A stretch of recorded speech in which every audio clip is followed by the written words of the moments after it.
and welcome back to the With Mates podcast. My name is Andrew Grayson and I am your host as ever, and we are back in the wonderful world of DCU.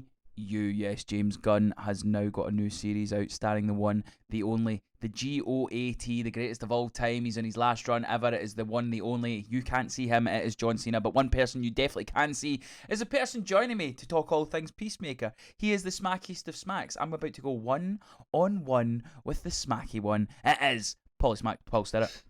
You can't smack me. Well, unless you tried really hard, then possibly Buy you could. him dinner first. How are we, mate? I'm good. It's a little twofer. You and me, ready to go. Mate. I had me and Joseph was like last week, and now I've got me and you this week. I'll need to grab Mooney at one point and see if we can go one-on-one. Me, Joseph, and the lovely Lara, of course. Yes, and Lara, yeah. Before we get into things, how's it been? How have you been? What have you been up to? Good. I feel like we've not chatted in a while.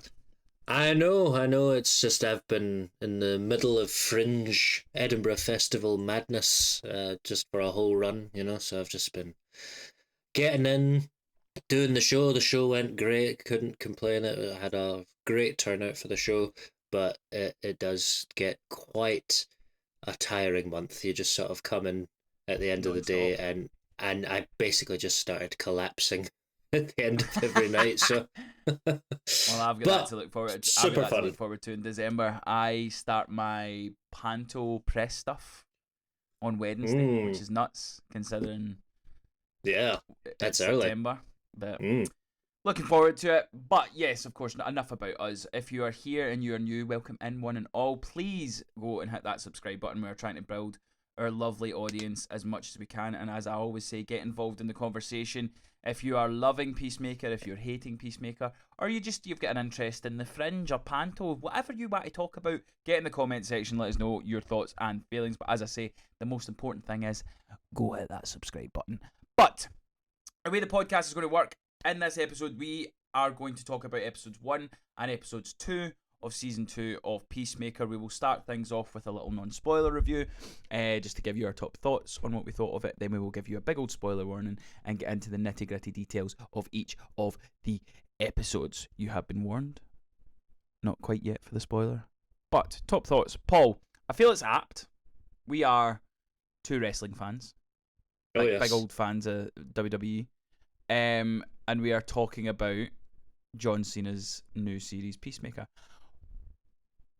Before you get into season 2, you watched season 1, yeah? Oh yeah. Big fan? Yeah, I liked it. The biggest thing straight away for me was the series intro. It was like, oh, that is so cool. That's so different. That I really enjoyed that. And then I don't know if it was the greatest series ever, but I thought overall it was pretty funny. Cena's got really good sort of comedic timing, and bits of it that I wasn't like, but it's got that kind of James Gunn ridiculous flair to it. So it's, you take what it is, but I think overall pretty strong series, and I like John Cena's Peacemaker character. So it's basically is the thing that makes it work. I think that's the interesting thing coming off like everything that's happening DCU wise, because we'll get into it as well when we start talking about the episode, but getting into everything DCU wise. Peacemaker season 1 obviously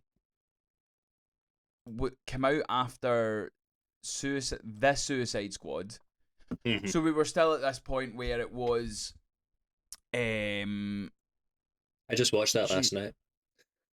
This was on the telly. Nice. I need to watch that again, man. That was a fucking good movie. It was when Henry Cavill was Superman with Ben Affleck as Batman, and it was still kind of this grey area of we didn't know where we were going forward. Fast forward now to season 2, we've had a new Superman, and now James Gunn runs everything at DC. So it's. I enjoyed the first season, but coming into this second season, I was like, right, where are we going now, and how are we going to do this? And like, obviously James Gunn's completely in the lead now, so it's entirely up to him where he goes and stuff. So I loved the first season. Thought it was very, very funny. Thought it was very different. As obviously a big superhero aficionado, like love Marvel, all that kind of stuff.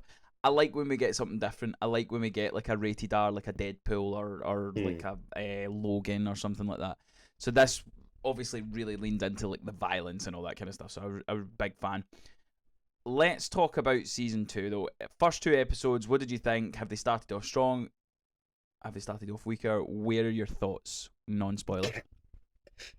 So, if you were to guess if there's like a thing about Peacemaker I don't like, what would you guess? What would you guess that thing is? There's not a dog in it, so it's not that. What would you not like about Peacemaker? I feel like I know you well enough, Paul, that I should be able to figure this out. What would you not like about Peacemaker? What Eagly? would I not like? Is it Eagly? No, Because it's kind of a dog. I kind of like Eagly. Eagly's ridiculous enough to work. Put me out of my misery. What do we not like about it? I've never really been a fan of him just because his dad was smart, quotation marks, having this enormous multiverse portal in his house.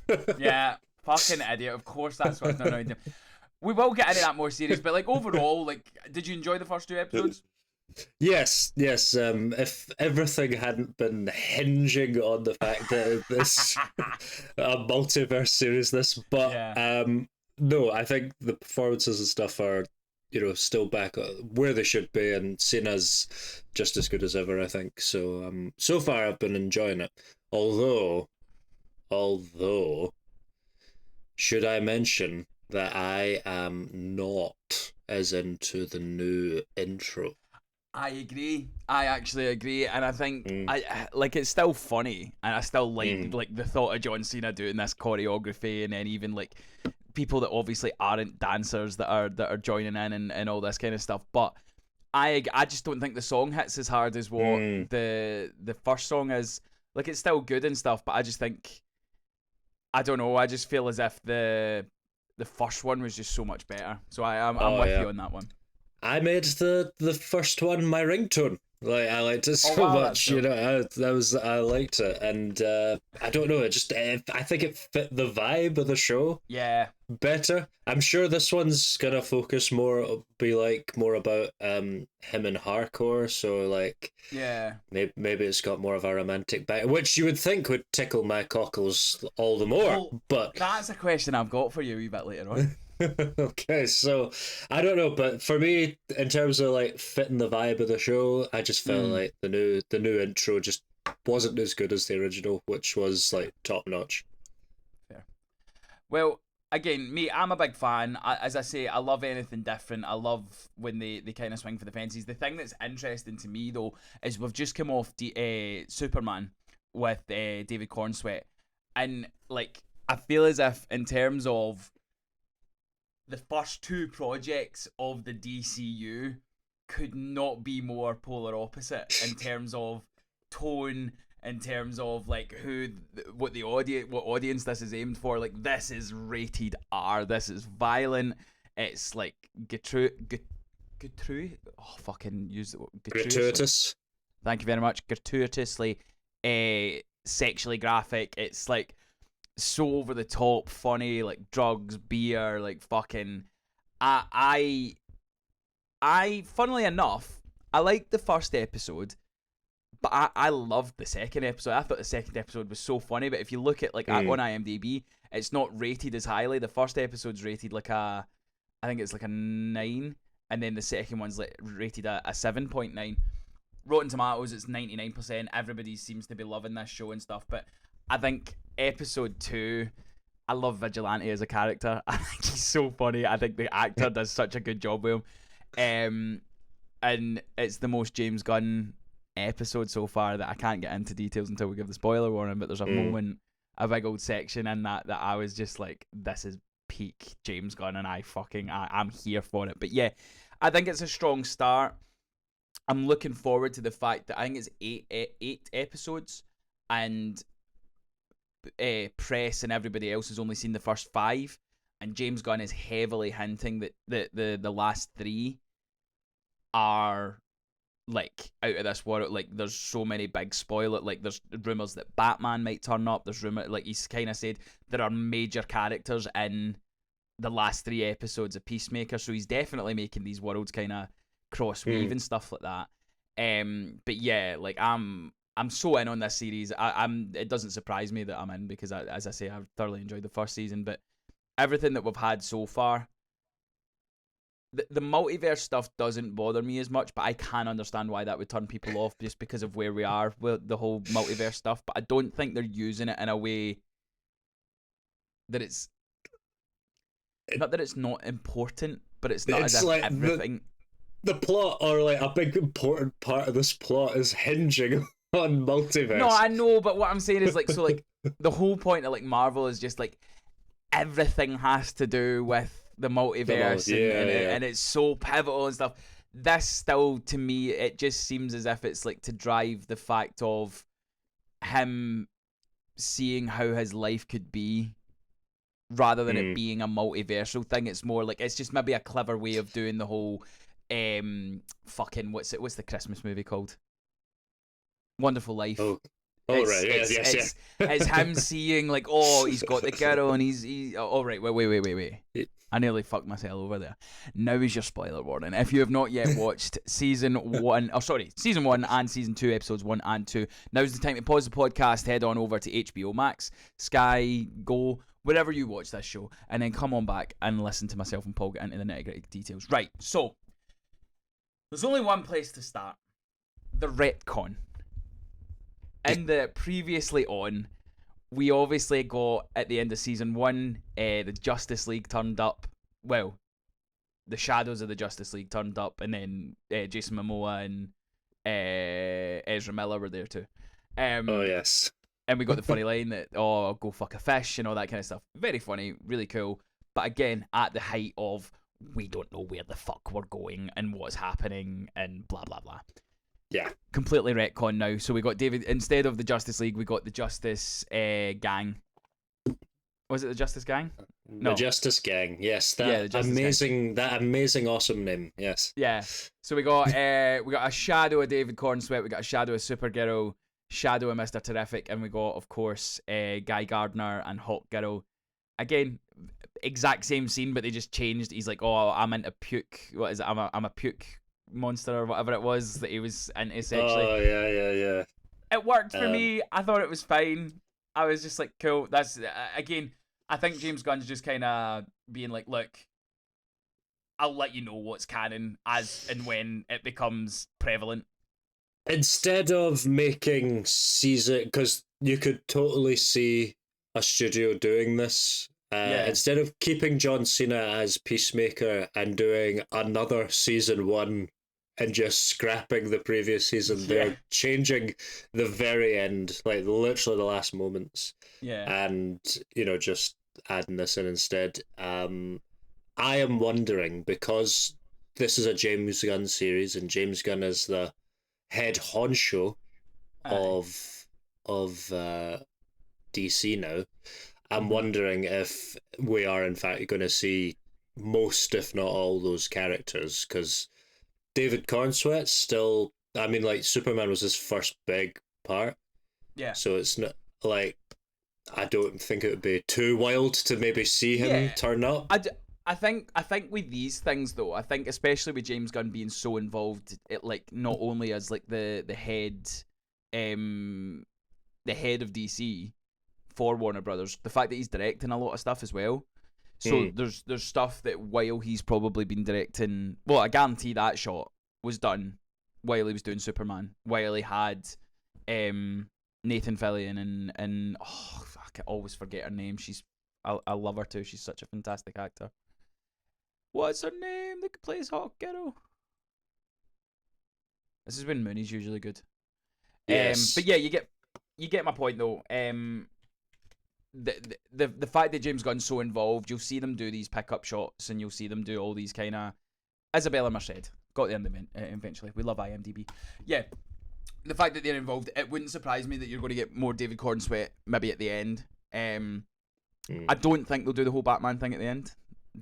I think. But I mean, if he's dead set on, and I'm again, you know me, I am hoping Patterson's Batman's just separate entity. It I is. just It will be at this point. for Guaranteed. sure, because Yeah. so I just you could not picture Patterson's Batman in this, with his serious brooding against Peacemaker, like going, "Come on, what are you gonna fucking just brood all day? Come on, I want to shoot you! Like, put down your." But even putting Pattinson where David Corn sweats. Yeah, I put my pants on one leg at a time. I'm like, yeah, you just don't match. That is not gonna work. That's so I'm just to go on a Batman tangent. Like, I'm not sure where they're gonna go, because James Gunn said, "Oh yeah, no, we'd like a serious Batman," but everything that his DC universe, it would seem to be that they're going for like a Brave and the Bold, not Yeah. quite Adam West, but I mean like not Nolan. Yeah, not Nolan. No, I'm actually rewatching those films, man. Those are fucking dark films. Good films, but dark. So yeah, like, to me, I don't have an issue with the way that he's doing this. Kind of like, look, we're all adults here. That happened. That didn't happen anymore, and we'll slowly start to see what is carrying over, if anything. Like, I mean, there are some things that are carrying over. Obviously, in episode 2, we get the flashback of when he killed Hingway Jr. Yeah. So Which, yeah, yeah, no, it's funny how, because they've tied in his dad into Rick this. Flag. Yeah. And I just actually watched that because I just saw something for it, the Creature Commandos. Yeah. Have you So watched that's the when, series? yeah, I have. Yeah. And his character is introduced into the Rick Flag Senior. So it was it's interesting. I'm wondering if it's the same actor that's voicing him. It is. Actually, I didn't. It's Frank Grillo. It's Frank Grillo did the voiceover, and then he's now playing him. He did come out and say as well, because in the animated series, he's like grey everywhere, and they asked him why he didn't do that for Superman and for Peacemaker, and he says, "I'm filming something else that doesn't allow, and like, I need to look like this." He says, otherwise I would have went full Silver Fox Grey, and I was like, oh, that's cool, I like that. But again, we had Superman with a tash, we've now got Frank Grillo with fucking black hair. That's how it goes. So yeah, it's fine. He's just got a bit of dye. It's fine. He's good. It's all good. So yeah, the first episode, I felt like it was just kind of really establishing, right, these are the characters, this is where we are, and this is how we're going to go being kind of going forward and stuff. So my first question to you, of course, my second question will be about multiverse, but my first question to you, of course, is the romance aspect of it. Are you in and buying into the Peacemaker and Harcourt loving? I just assume whenever they say her name, they're saying hardcore. But, that's what I mean. I literally just looked to go, is it hardcore or is Harcourt? Yeah, I feel like that is done on purpose. I'm not gonna lie, but yeah, oh yeah, I'm in. Like, yeah, that's a will they, won't they aspect. He's this big assassin, character that'll kill men, women, and children, and she's this CIA agent, but she just won't let anyone in, and he's finally let his walls down, but she just won't let him in. Yeah. And then he's like in the second episode, it's like, all right, fine, I'll just go text your doppelganger. Yeah. Let's feel as if it's kind of, especially the ending, try not to kind of skip across, but I feel as if with the way that ended, I think he's going to realise that he's actually got it good where he is in comparison to the multiverse version of him. But yeah, like, to me, it kind of sets up this thing that Peacemaker's very much broken. He's been quite emotional with his now new bestie, Leota. Leota, that they're now kind of like best mates, and he's being kind of fragile with her and stuff like that. And you're seeing that Harcourt's not in a good place because she's been fired, and she's like just out looking for trouble and stuff. So it's kind of giving you this look back into where these characters are after such a long time away, and it's like, right, this is where these are where the chess pieces are, and this is where we're going to go for here. Did you enjoy? Excuse me. Did you enjoy the audition process that Peacemaker went through when he was getting interviewed for Sean Gunn's team? The thing I'm wondering is, like, we've got Superman, obviously, and he's supposed to be super likable, and I know the Justice Gang aren't necessarily the most likable characters out there. But I was just like, what the heck is this? But Mate. I did like it was in like a school gym like that. That was quite fun. Oh no, it was a toy shop. Oh, it was a toy. Oh, right. It was a toy shop. But... It was Crank. Was it Crank Toys or something? It was Crank Toys. Because you're starting. That's the fact that the one thing I'll say is, like, they've got a great eye for detail. Like, see all the small stuff that they're putting in for. So like Crank Toys is apparently a Gotham City. Right. Okay. Thing, and then the part where Peacemaker walks in, and the rabbit lady walks out. She's like a villain for Batman. Oh. As well. So they're really teasing a lot of stuff to do with like Gotham and Batman and stuff like that. But really going for serious Batman then with the Playboy bunny. Mate, this is the thing, right? We talk about, and again, I watch everything that Marvel do, right? And I understand that there are people, like, I don't know if you've noticed or I don't know if you've seen, like, apparently, like, Thunderbolts is, like, killing it on Disney Plus. Like, everybody's watching it going, fuck, this is actually a really good film. And it's they're going, man, I'm so glad I didn't pay for this at the cinema. But this is it. No, but they're not. Again, I feel as if that's just a whole. We could do a podcast on that. Like, is this just where we're going now that people are more than happy? Because even like fucking Superman was available on digital. Like, was it 6 weeks after it was in the cinema? Like, that was so something quick. Like that, yeah. But it's like, it's one of these things where it's like a lot of people don't watch everything to do with Marvel, and a lot of people don't watch like every TV show and stuff, and they'll maybe wait for the movies to come to streaming. Whereas I'll watch everything as it gets released, and I'll go to the cinema to see all these stuff. The thing that I'm really excited about for DC is the fact that these are all interweaving and all interconnected, but they are so drastic in tone that I'm like, right, does that mean we're going to get Superman saying fuck? Like, are we going to get... He probably won't, because he's that fucking, what is it, the Boy Scout and stuff like that. But like, to me, I'm going, right, Superman is in this Peacemaker world, and there's a fucking orgy, and is it the end of episode 1? Like, how do we make this like match? Like, where does it interconnect, and where are we going to go for here? I mean, we're not quite at the boys level, but we're not far off with that scene. Mate, like, again, like, if you told me, like, well, after watching Superman, if you told me, look, we might get like a boys reference, even if you put it to that level, I think it's more than that. Like, it doesn't go as far, but mate, I seen a monster cock, like one of those boys, like fucking congratulations. That was a mate. prosthetic. Wow. No, that was a mate. prosthetic, brother. They don't come in that size. Well, maybe no me and you, brother. In fact, definitely no me, brother. But I was sitting watching this going, this is the same universe where, like, literally, like, Superman, like, is just the nicest, like, Jiminy Jillikers kind of guy, and then you've got the next sign and Peacemaker's having a fucking orgy with guys, girls, and everything, and anything that's moving. I'm so excited to see how this, as I say, like, I want to see Superman interact with Peacemaker in Peacemaker's world to see how that works. Because even that one where you got Jason Momoa when he was like, "Oh, go fuck a fish." He's like, "I fucking hate that rumor," and I'm like, "Oh wow, Aquaman just swore." Of course he swore, because he's a fucking adult. But like, it's weird to see that on the. It's like the whole wrestling thing. Like, when we watch wrestling, we don't swear, and then you get like that one big one, and occasional like, bitch. He says fuck, and you're just like, what? Like, yeah. So I think we might get that moment with Superman. I can't lie.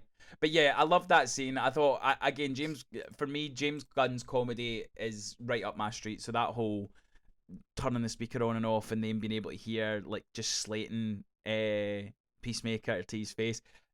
Give me as much Nathan Fillion as Guy Gardner as you fucking can, James Gunn. I love that character. I think he's so fucking good.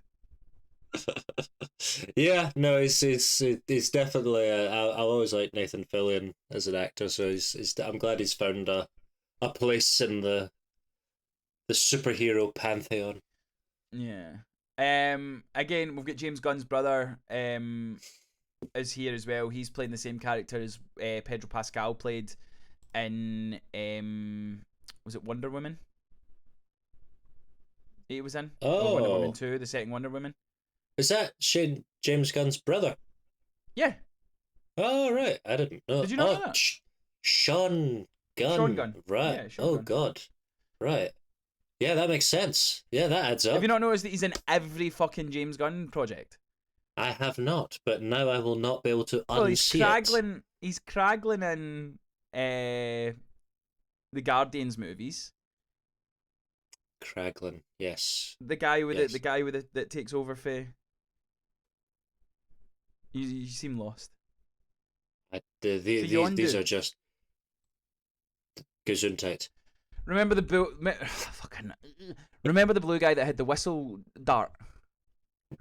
Um, no, Never mind. that's Mary Poppins. Yeah, that's fine. We're going to move on because you're infuriating. But yeah, he's playing Maxwell Lord, who is the leader of the Justice Gang. So they're kind of they're trying to recruit for the Justice Gang and stuff like that. I'm looking forward to when the Justice League assembles and we see like actual superheroes and stuff and see what the Justice Gang have to say about that. I think that'll be really funny. But yeah, I know Is like that James Gunn's. Was it is that gonna be like their first big movie with the Justice League? It's gonna be Justice League Justice League versus versus Justice Just Gang? Gang. No, Surely, 'cause surely not. there's no competition with that. There's absolutely no competition with that.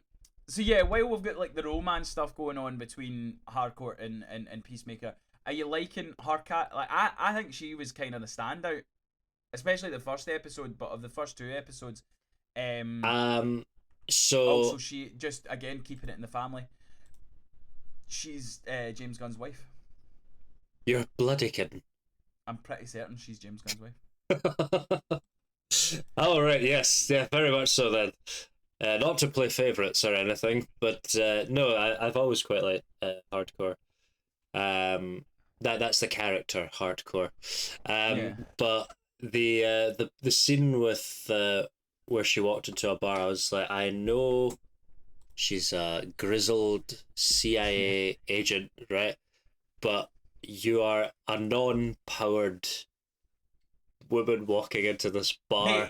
Mate, I'm like, so I was glad that by she's the fucking end, jacked, what? She's fucking I, jacked. She's I get it, but I was like, there's like 20 guys in there. I'm like, I am glad that it made me feel better knowing that she got her ass kicked. I'm not gonna lie, yeah, because I'm like, but I like I feel as if they did do it fairly realistically because I was like she's putting up a good fight because she is uh, obviously well trained. She's CIA trained. She was all this kind of yeah, stuff. She brings out like one of the fucking like police bat and thing. Like yeah, again, James for me the thing that James Gunn does better than anybody, and I know Mooney got excited about Jackie Chan's stunt team being part of Spider-Man. And we will address that on the podcast at some point a because I little think too that'll be excited. hilarious. Some might Yeah, he say, got but very yeah. excited. But I honestly don't think anybody comes close to how well James Gunn films and directs fight scenes. I think they're always top notch, and we'll get to my favourite one of all time a wee bit later on when we start talking about episode 2. But yeah, I loved that bar fight scene. I thought I kind of like where we kind of see her that she's obviously just kind of down on her luck and she's just turning to. I love that she got diagnosed with toxic masculinity. Not a big fan of that term, but the fact that they done that with that, I was like, yeah, that's great. That was quite funny. I think it would have set the tone all wrong for this series if she was to go in and beat up everybody and then left. Yeah. You know what I mean? I think this But is someone down on her luck and she's yeah. not. You know, so I was But I glad think that she had this rough fight. I mean, really grizzled, like lot Yeah. of bloody action sequences in that fight. It was a good fight. And then she puts up a great fight, but she's just there was too many of them. She gets Again, beaten up and thrown out. Yeah, I feel as if it was so believable, and then it got to that point where she just as you say, like she just got flung out the bar and stuff, and I was just like, that just seemed so realistic in a way where I was like, yeah, it's not completely unbelievable that she could do this to these guys, especially having like the weapons that she did and stuff. I'm going to move the conversation on to my favourite character. I adored him in season 1. He's picked up right where he left off in season 2. Mate, talk to me about Vigilante. Please tell me you are as big a fan of Vigilante as I am. I love this character, and I tell you something, Freddie Stroma, mate, you're brilliant. You need to do more stuff. Like, you are fucking great. The fact that he's like so upset that he wasn't invited to in episode 2 to the orgy. Mate, we're not even there yet. He phoned the CIA agent just to talk about owls. Like, why the fuck? Like, what the fuck? He's like, oh yeah, ask me an owl question. I know so much about owls. Are their eyes round or tubes? They're round. No, they're tubes. Nah. I was just like, brilliant, fucking great. And then his boss comes out and starts fucking shouting at me like, mate, you're on shift. And he's like, I'm on the phone.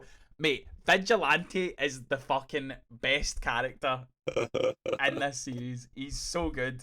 And the guy, as I say, Freddie Stroma playing him he's genius, man. It's so funny. I'm glad they are resisting, because he could so easily be like a Deadpool copy. Yeah. But I'm so glad they're not making him like break the fourth wall or anything, because he's funny enough on his own, Yeah, big time in the story, But like I said, when he was invited in, and he's like, that's like what normal people do. They invite people to the orgy so they can have a fun time with their friend, bond with their best friend. It's like, that is not what normal people do. But this is the thing, is just like, he's such a, like, when you've got such a like strong cast, and there's so many, because again, like, you've got so many different storylines. You've obviously got the Peacemaker and the Harcourt stuff that's quite heavy and quite down and things like that. You've also got the stuff where Leota and her partner breaking up. You've got John, the big guy that works for the CIA. He's obviously struggling, trying to so just having this guy that's just like literally just like a fucking puppy as a human being, just so happy to be there and not want to be left out. It just brings some levity and it brings some joy to the series that I absolutely. And again, I can see people really not liking him and not liking his performance and stuff like that. But for me, I'm like, it ticks all my boxes. I think he's so funny. I think it's absolutely genius. The stuff that Freddie Stroma is doing with him. So yeah, like, again, as I say, this episode kind of just, it was to reintroduce us to the characters, but we did, the main kind of bit of plot that we did get was the interdimensional cupboard that Peacemaker has, that he's really smart dad built. Goes in there to like eagerly fly about for a wee bit. We see an alien burning another alien. Like, it was just like so random. And then we get introduced that there's another world where Peacemaker, his dad, and his non-deceased brother are like a superhero trio that are like, I don't know if they're saving the world or if it's whatever kind of world it is. But yeah, I really enjoy it. It was nice to see David Denman, who's playing his brother Keith. I like him as an actor. I think he's really, really good. I don't think he gets used enough. But yeah, where do you see this kind of plot going then? Since you are the biggest fan of multiverse travel, what do you see happening with it, and do you think it'll land? It'll probably be like you say, like a grass is greener on the other side. He goes in, he gets to finally meet his brother and hang out. To probably find out that he doesn't actually like his brother that much, or he the hardcore that he's always wanted, he's maybe not as into, like he wants his gruff, closed off hardcore, or maybe she's a complete psychopath. Yeah. You know, because that there was a text at the end of that episode where she sent like a broken heart. That to Yeah. me suggests like they've maybe broken up in that Well, universe or something. well, yeah. There was a thing. There was a point where, so obviously, the end of episode 1, he goes back through the door and he sees the alternate Peacemaker, and he obviously tries to kill him and stuff like that. And what I liked about it though is Peacemaker, especially when we get introduced to him in Suicide Squad, and the way he kind of conveys himself to like the Justice Gang and stuff. He's like, "I'm the greatest marksman there is. This, I'm that." He seems like a bit of a klutz, whereas the other one from the multiverse, he seemed like he had fucking Had his I don't shit know together, what they were, yeah. hang with stars that were like Yeah, remote yeah. controlled and stuff. Really cool jetpack, all that kind of stuff. And Peacemaker kind of just like hit his jetpack and flew him up and killed him and stuff. So it ends with him dying, which again, fucking brutal, gruesome. Loved it, absolutely hilarious. And do you know what I love as well? I think I'm getting confused between. I think it's not until episode 2, but James Gunn loves to make a dummy of his lead actor, because like in Guardians 3 we had the big fake Quill doll for when Nebula was carrying him and stuff like that, and in the episode 2, which again I love it, you've got Peacemaker just phones, we don't know who he's phoning, he's like, have you still got those bone saws? Who else is he gonna call? Yeah. Vigilante just turns up with a big smile on his face, just like, hi mate. Oh mate, Vigilante's the fucking MVP. Absolutely adore that character. But yeah, so episode 2, I feel as if that's when we start getting right into the plot and stuff like that. There's is it like a party? Yes. For the original kind of characters that all get together and stuff. Again, does this feel like one or more of them might be dying? Is that what you were getting from that? Probably, yeah. It wouldn't surprise me. I think I've got a feeling if I was to call it now, I'd say Leota, I think, will die, because she seems to be having a very pivotal role with Peacemaker as like his kind of confidant and stuff like that. I really enjoy that relationship because of what Vigilante's doing as well. So like the point where they two kind of come up the stairs and he's like, wait, did you just come here together? And he's like, no, we met each other in the hallway. And I'm just like, he's such a fucking, like, it's that Stormbreaker thing in Thor 3 that I really enjoyed as well, where it's just that the current girlfriend being hang with the ex-girlfriend. I love all that kind of stuff, and Vigilante's doing it so well. So yeah, sees it, the episode 2, it opens up with Rick Flag getting the job, the head job of it's like Arga or whatever the fucking CIA, whatever the fucking head office is.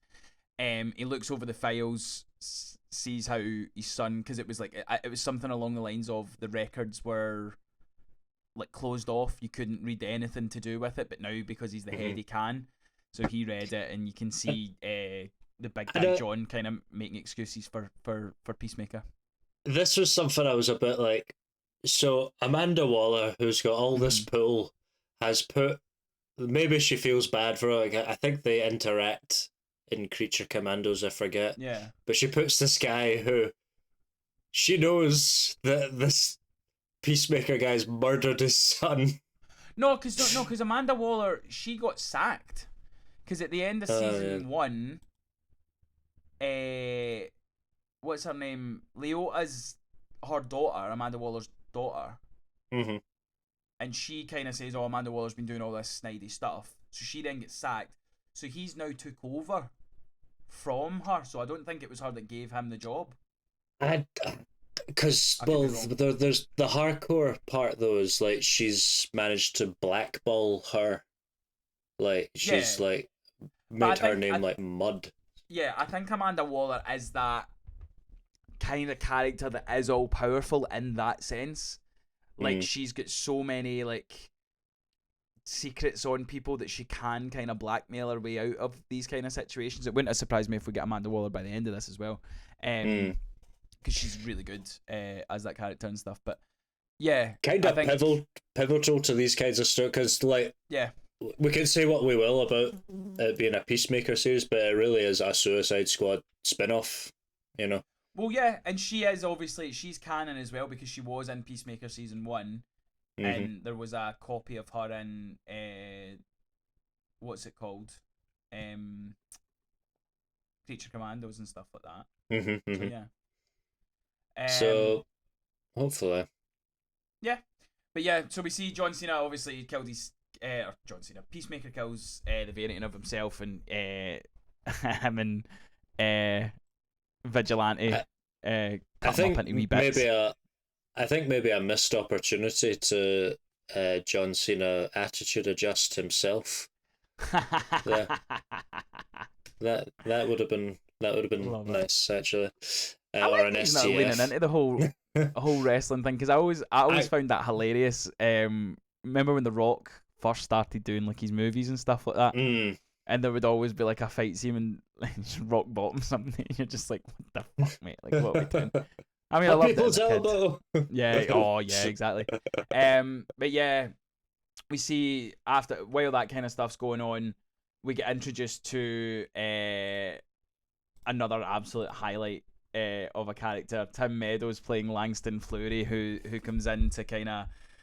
I liked him. So Rick Flag has now kind of put surveillance on Peacemaker the entire time. He fucking hates him because he killed his son, obviously.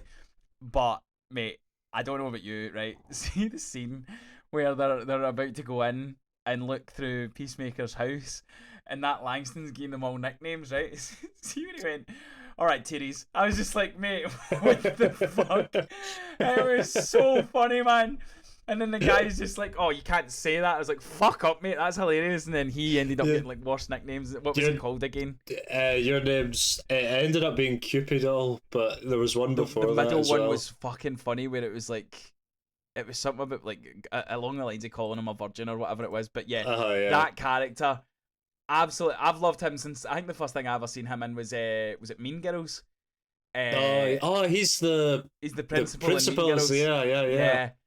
But that whole scene where he's kind of addressing his team and he's like, we're not going in yet, and they're like, why? He's left, and he's like, oh, but he's going to a party and like he might be bringing a gift, and I've done it before, I've forgot a gift, so I've had to go back to mate, see the writing in this where it's just like fucking stupid shit that they're just going on about. Mate, it's such my comedy. I was howling and I'm just like, nah, I would be like, fuck it, forget the gift and all this. I was just like, this is hilarious. I love it. I am hoping that the multiverse part of this show is pretty much just like, this is what your life could have been like, as opposed to here's another portal to this dimension where you have 3 heads or something like that, you know? Yeah, I've got a feeling by the end of this, because it's essentially the same tech as Lex Luthor had in Superman, and they're like, it's damaging to the universe, so we can't keep and we all know how much I loved it in that film, so but I've got a feeling by the end of this series he won't have it. I've got a feeling that's how it's going to go, like, because that's obviously what they're now looking at. Which leads us lovely to my favourite part of the whole episode was the Eagly fight scene. In no other movie, TV show, or project would this work. But No. James Gunn is a genius. Mate, that Eagly fight scene was fucking perfect, right? And not only was the choreography, and not only was it the like how like again the fucking gruesomeness of the like pulling the eyeball out and all that kind of stuff. The best bit, right? They set up earlier in the episode that Langston you didn't read my dossier, did you? He's bird blind. He can't tell the difference between birds, right? And there's a bit where he shouts, he goes, fucking whatever the name is, he goes, blah, blah, blah, titties, get in here, I need help. And he's sitting pointing at his gun, he's going, goddamn bird blindness. Can't tell how big that fucking duck is. I was fucking howling, man. And then he goes over and says something as well. He's like, I got attacked by a duck. I was just like, that shouldn't make me laugh as hard as I'm laughing right now. I was in knots, man. The choreography's brilliant. Eagle fight is fantastic, but those wee tiny bits of humour that they set up so well at the start of the episode, mate, honestly, that was such a fuck. I don't know how this is rated less than the first episode. I loved this episode. Yeah, no, I think I preferred episode 2 as well. I think more happened and had more set up and payoff, and I think the party scene was quite good too. I really like the Flurry guy. Like he was top notch. I hope he's in it the full series, man, because honestly, like, he's comedy gold. And of course, seeing John Cena carry his own severed head, was something to behold. Burn it in the bin. The other couple of things that happened. There's conversation in episode 1 between his dad and his brother and stuff. But at the end of this episode, obviously John Cena's absolutely blackout drunk. I loved the stuff when he came in and he was getting Eagly and Noogie and all that stuff. I was just like, yes, I shouldn't really care about this relationship as much as I do, but I really do. But he texts Hardcore from the other universe. The text doesn't go through, so he goes back through the door and he overhears his dad. So you kind of picked up on it. She sends a heartbreak, so it might be that they broke up. I'm pretty certain his dad, when they're like, oh, we don't know where he is there anywhere you can think of where he could be, and blah blah blah, it does say somebody else's name, like a woman, as if that's who else he's been sleeping with. So I do believe that he's cheated and stuff, and I think we'll see more of that in episode 3. But yeah, I think so the first 2 he's gonna have to try and win back her trust or something in the or she's gonna hate him as well, and he'll just have 2 hardcores hating on him probably. But yeah, I think we've kind of hit the nail on the head. I think it is going to be a whole Wonderful Life thing where it's like, oh, this is what your life could be, but then he realizes, actually, I've got it good, and I think his Hardcore and him will end up together, because even the way the friends were reacting at that party bit, what do you think? Who do you think the main villain of this series is? Because I feel like it's either they're setting up to be Grillo, or we've not met them yet. I think it's going to be his dad and his brother. I think they'll slowly realise that he's not their Chris. Mm-hmm. And then it'll be they two. I think Frank Grillo will be like a side character, and I think by the end of the series it'll be that Peacemaker will do something that'll kind of like, Frank Grillo will be like, or Rick Flag will be like, yeah, good fucking job, but I'm fucking coming for you. Like, I think it'll be that, but it'll be like a begrudging respect, and then at the end he's still like, yeah, but you killed my son, so I'm gonna come for you, as hard as I possibly can and stuff. So yeah, I think that's ultimately where it'll go. Because again, like, we had the whole butterfly thing in season 1, we don't seem to have that in this season. But I'm as I say, from the first 2 episodes, thoroughly enjoyed it. I'm looking forward to every Friday when I get to watch this. But the excitement that I've got for what's to come, again, even apparently James Gunn's publicist hasn't seen. I think there's like 5 or 6 people have actually seen the last 3 episodes. So I'm going, right, if they're that heavily like secret, then finish our episode. Give me your bold prediction. Why has nobody seen these? What did we get in the last 3 episodes?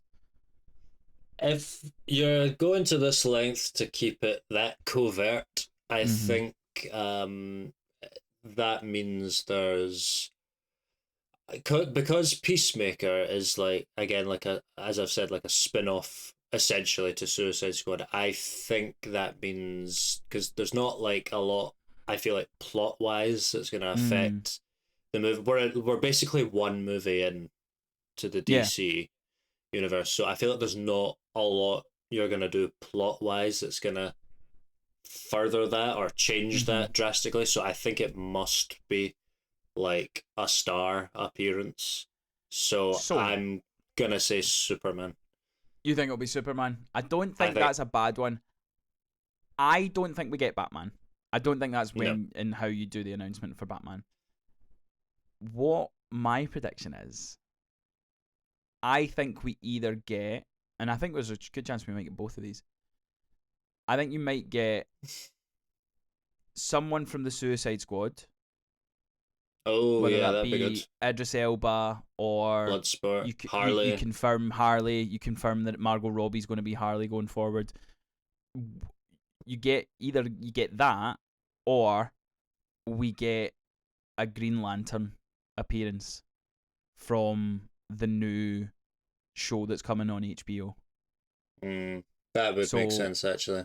who? Let me quickly look it up. Who it is that's actually is it just called Lanterns in it? I have no idea. Yeah, it is.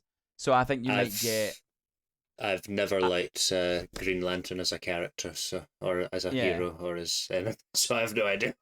So obviously Guy Gardner's in it, Nathan Fillion's in it in the new Lantern series. So it would not surprise me if you get an Aaron Pierre or a Kyle Chandler as Hal Jordan or Jon Stewart coming in. Because so to me, I'm going. It needs to be big enough that he's being this secret about it. It needs to be like, right, well, we can't have anybody knowing what it's going to be or who they are or whatever. But I think Batman. We don't know who's playing Batman. But we know they're playing Green Lantern, so maybe that's just their first appearance that will lead in, because that's perfect though, because then that leads into, I think you might get Supergirl as well, because that leads into next year for the movie, Supergirl movie, and then if you get one of the Lanterns, that leads into the series next year with Lanterns. I think that's the plausible thing. If that's like, I mean, that fits into like the whole. Well, we got to market the next thing, so Exactly, let's yeah. throw that in. I still feel And like it makes if they're being, sense. it does make sense. I feel like if they're being this secret about it though, I still feel like Superman's gonna turn up. But would that be that secret? Because technically we've already got him at the start. And We I don't don't though. We no, I know have we a don't. silhouette. Yeah. We have a silhouette, I know. you know. But again, there's a I reason. don't. There's a reason why we didn't see Robert Downey's face at the end of Fantastic Four. The difference is the price tag. You get true. Faceless Doom or Face Doom. You know, it's Yeah. No, I get that. I get that. But again, to me, it's just I'm like, I don't think that hits the level of we can't let anybody see these last 3 episodes. Do you know what I mean? I feel like it has to be a big star or something, because as I mentioned, I don't think plot wise it really makes sense at this point. But if it's not that, I feel like I quite like what you said about Suicide Squad. I would quite like to see Bloodsport return, or who know, or heck, what's Will Smith doing these days? No, keep him as far away as you possibly can, man. Jesus. Maybe Peacemaker insults like his daughter or something, and he just comes up and slaps him good, you know. Like, well, I will put it to you. I will put it to you, lovely listeners and you lovely watchers. Who turns up at the end of Peacemaker? That's what we need to know. So put it in the comment section. Who do you think is going to? Are we going to find out who Batman is? Are we going to find out? Well, we know who Green Lantern is. Is it going to be the Green Lantern Corps that are going to show up? What is the big surprise that awaits us for the last 3 episodes? What did you think of the first 2 episodes? Are you as big a fan of Vigilante as I am? Are you a big fan of romances, just like Paul? Or the multiverse, are you a big fan? Tell Paul why he's wrong about not liking multiverse. Paul, any final thoughts before we wrap things up? I'm thinking just on that last thought there, I quite like the idea of it being the reason they would keep a lot of this secret, I feel like, would be for Harley as well. But yeah. This, if you're doing it this way, a great like last episode would probably be to have Harley just turn up for whatever reason plot wise. But is it gonna be Margot Robbie? Is the question? I feel like, is she done? I feel like if it's not Margot Robbie, you don't do it now. The only reason to do Harley now would be if it was Margot Robbie, because we are confirming that it was the one from the Suicide Squad. If they're going to recast her, you don't touch that. You do that when you get your new Joker or whenever you introduce it and stuff. But again, I could be wrong. Let me know in the comment section. Get involved in the conversation. Let us know what you thought of Peacemaker. Are you as excited for the rest of the season as I am? We will be doing these episodes week to week. We'll be breaking down each episode every week. Paul's busy times, I think, have kind of came slowing down a wee bit. My busy time, I'm back from holiday and stuff, so my full intention is to be watching these and reviewing these.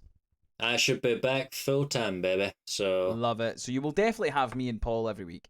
But Mr. Mooney might be making an appearance once Baby Boone gets back from his wonderful escapades over in Lisbon. He will be back.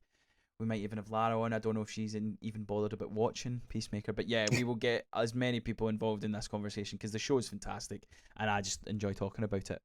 But do us a favour. We are trying to get to 100 followers on YouTube. So hit that subscribe button if you haven't done so already. Hit the notification bell for any time we've got a video coming out. You'll get a wee notification. But most importantly, join in the conversation. Talk to us about Peacemaker. Who's your favourite character? And why is it Vigilante? Because that's the correct answer. We'll be back next week with more Peacemaker reviews. We also might be doing a wee double feature movie review next week as well. I could be wrong, but I think we're going to try and get as many movie reviews done because I'm hearing some very good things about Caught Stealing. I'm hearing some okay things about The Roses. But the one that intrigues me the most is, speaking of DC, arguably the greatest ever Joker, Mr. Mark Hamill, is in a new movie called The Long Walk that is apparently very good. So I'll be seeing that, and if somebody else sees it, I'll probably do a wee review with them. But as I say, get involved, hit subscribe, all that good stuff. Paul, where can the lovely people find you and all that you do? You may find me in the Instagram equivalent of a hot